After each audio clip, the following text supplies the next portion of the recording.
সাতক্ষীরার বেশিরভাগ মানুষ কিন্তু কাঁচামরিচ বাড়াই খায়। মাশাআল্লাহ, এখন আমি টমেটো দিয়ে দিই। আসসালামু আলাইকুম এভরিওয়ান, বেগুন কেন আছেন ওনারা? আজি আইল দিকে আবার মানে বহুদিন পর আর সাতক্ষীরা স্টাইলে রান্না করজম। তো আই যে রান্না করজম আই তাহলে তো নাই একদম গাছের তো টাটকা টাটকা আইল দিকে টমেটো লই। মাশাআল্লাহ, আপনার এরকম গাছের তো শাক সবজি লইতে বেশি ভালো লাগে আপনার। এই তো দুয়া টমেটো লই আরো আছে কিন্তু আই কিন্তু মাছে কি লবণ দিয়ে বালা করি দুইলোর মানে আনা 7 কিলো সিটেঙ্গা কলত মাছ কিন্তু লবণ দিয়ে দন করে। এই তো টমেটো এগুন আই হাড়ি লই। তো আই রান্না করবো দা যে সরষের তেল দিয়ে এদিকে তো আবার তিতা হরলা বাজিও করি। মাছ আছে কল দেখতাম রান্নার আগে এরকম পেঁয়াজ দিত, কিছু পেঁয়াজ যখন হাল হয়ে গিয়ে তখন বাকি পেঁয়াজ দিন দেয়। এখন আই পেঁয়াজ দিয়ে দিও কিছুক্ষণ পেঁয়াজ মানে ফসা রই, তারপর এখন আই গুঁড়া মশলা দিয়ে দিও। আই রান্না করছুন দে রূপসানা মাছ, তাই আমি মশলা দিই ধনিয়ার গুঁড়ি, হলুদের গুঁড়ি, লবণ, তারপর দিয়ে জিরার গুঁড়ি। তো আর সাতক্ষীরা কল মেইন যে জিনিসগুলো বলতে কাঁচামরিচ বাড়া।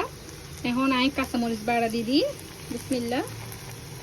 আর সাতক্ষীরার বেশিরভাগ মানুষ কিন্তু কাঁচামরিচ বাড়াই খায়।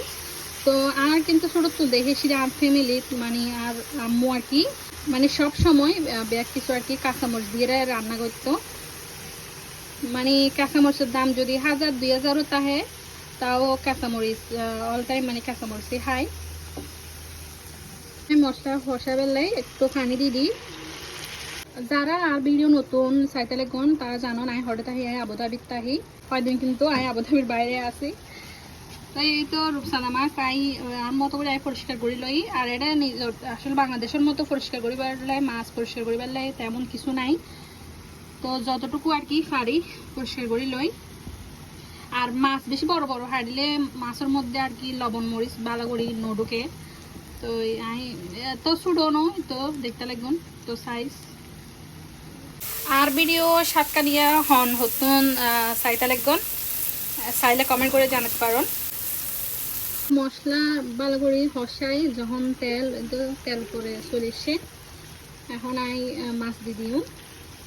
বিসমিল্লাহ।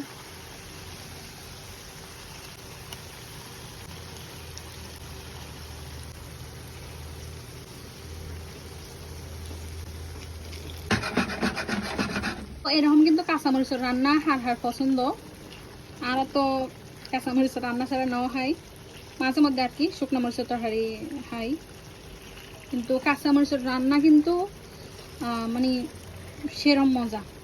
বিশেষ করে শীতকালে যে কোনো কিছু কাঁচামরিচ দিয়ে ও দেশি টমেটো দিয়ে ধনে পাতা দিয়ে রান্না করলে সেরকম। কাঁচামরিচের রান্না কিন্তু অন্যরকম সৌন্দর্য, মানে যেরকম কালার সুন্দর এরকম হেতো কিন্তু টেস্টি। এখন এটা কি মাছ রান্না করে লইও অলমোস্ট রান্না হয়ে আইলে এখন আমি টমেটো দিয়ে দিই। ঝোল কিন্তু আরও শুকাইও একটু মাখা মাখা হইব। ভিডিও ভালো লাগলে অবশ্যই ভিডিও বেশি বেশি করে শেয়ার করে দিবেন গ্রুপত। তো ফাইনালি মাছ রান্না শেষ। তো রান্না কিন্তু কেনই অবশ্যই কমেন্ট করে জানাবেন। আর ভিডিও ভালো লাগলে অবশ্যই বেশি বেশি করে শেয়ার করে দিবেন, লাইক কমেন্ট দিবেন।